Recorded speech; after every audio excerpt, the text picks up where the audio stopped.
Good evening, everyone. This is Dana from NexGen, and welcome to Me Inc.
I hope everyone has had a wonderful week.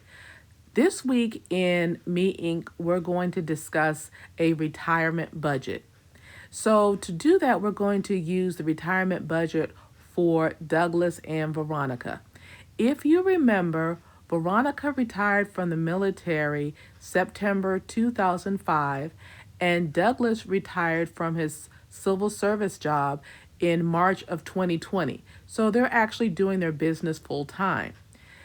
So, a budget for retirement is very different from a budget that is using W-2 work or active work. So, let's go ahead and take a look at Douglas and Veronica's retirement budget, their personal budget.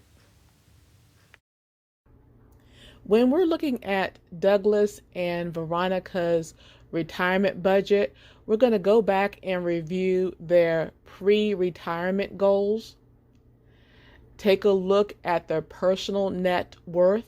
Now, normally when we talk about net worth, we also include their business.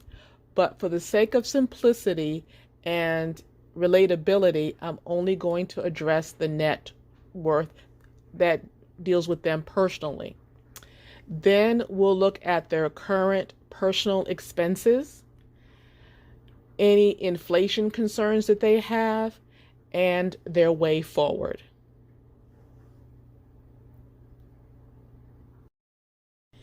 If you remember, their goal was to have no debt going into retirement.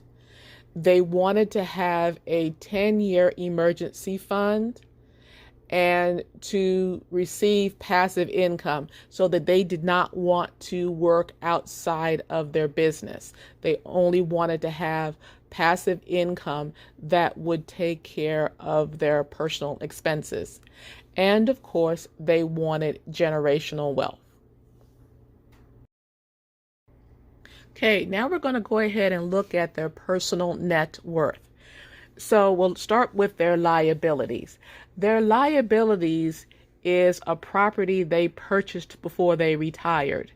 And that property is rented by their son and his wife.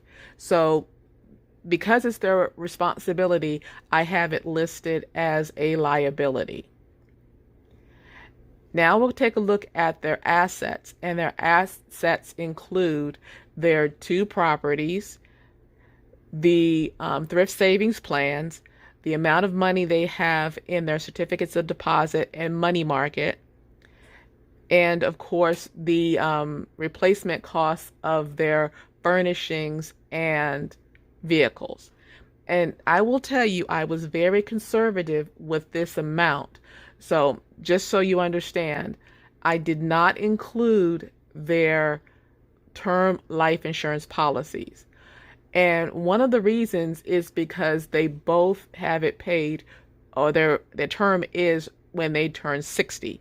So at 60, number 2, they're going to evaluate whether they're going to continue on with another 20-year term, or if they're going to change the amount or what have you. So when they turn 60, they're going to evaluate whether they need to continue on with the term life insurance policies. So that's why you don't see the $800,000 included in that.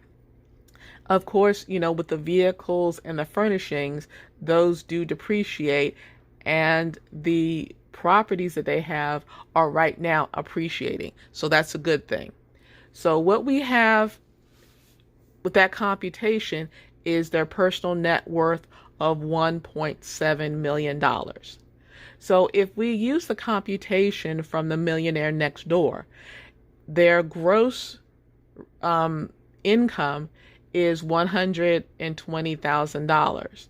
So if you take that and you multiply it times Douglas's age, because he's the oldest, you're going to get $696,000 if you divide it by 10. So you take the 120,000, multiply it times Douglas's age, which is 58, and then you divide it by 10, and that's 696,000.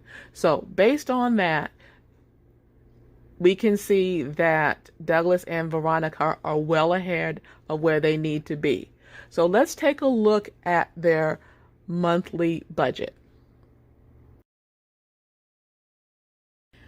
Just like Angela, I segregated their expenses by what is paid by check and what is paid by credit card.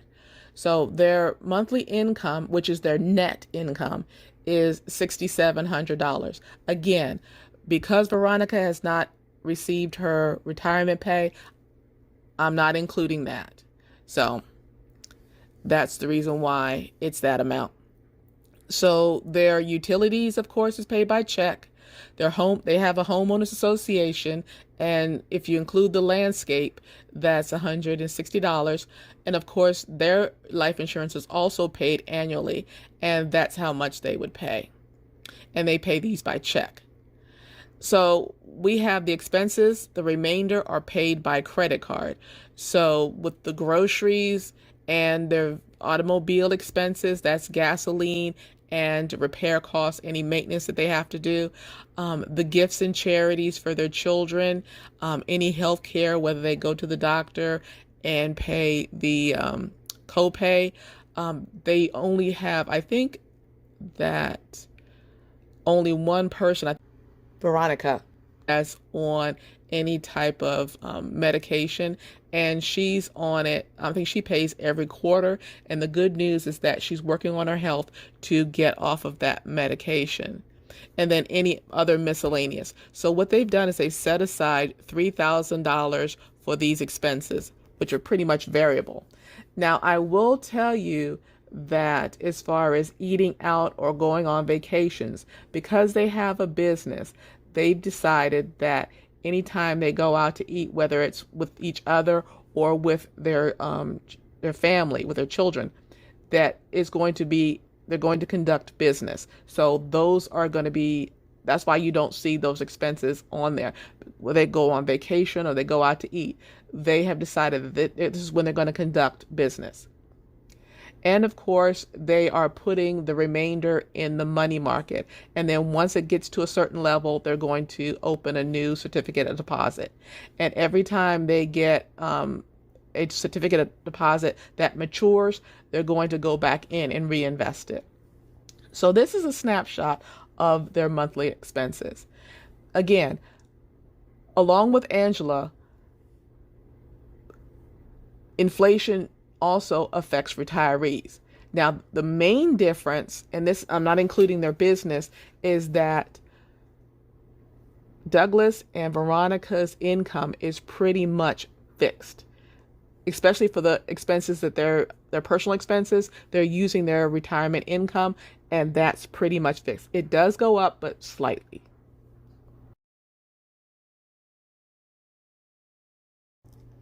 These are Douglas and Veronica's inflation concerns. Pretty much their taxes have gone up, along with groceries, of course, utilities, and because their home is older, they're replacing their appliances and also home repairs. And of course, as I said before, their automobiles are over 10 years old. So, but they do have low mileage, but they have been keeping up with the maintenance. So that's a good thing. But these are the areas that they have inflation concerns. Now we're going to take a look at a way forward on how they're going to deal with these concerns.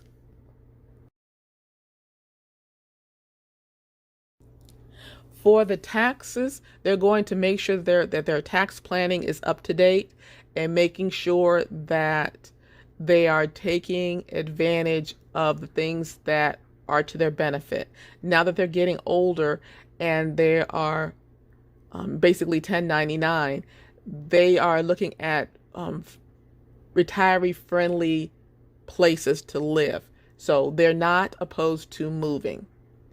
They're looking to donate more. They have things that they no longer need that can benefit others. So they're looking to do more donations.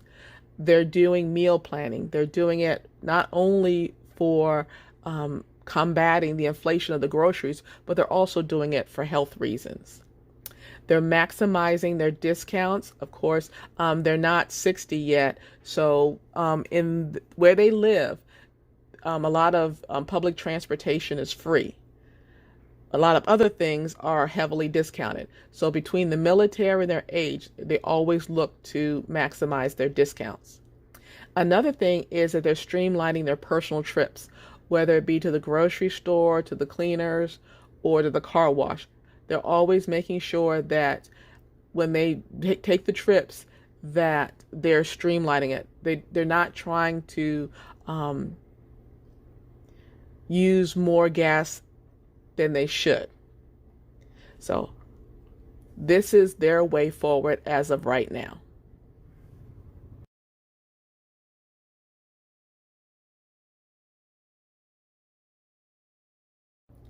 Hopefully this information was beneficial to you.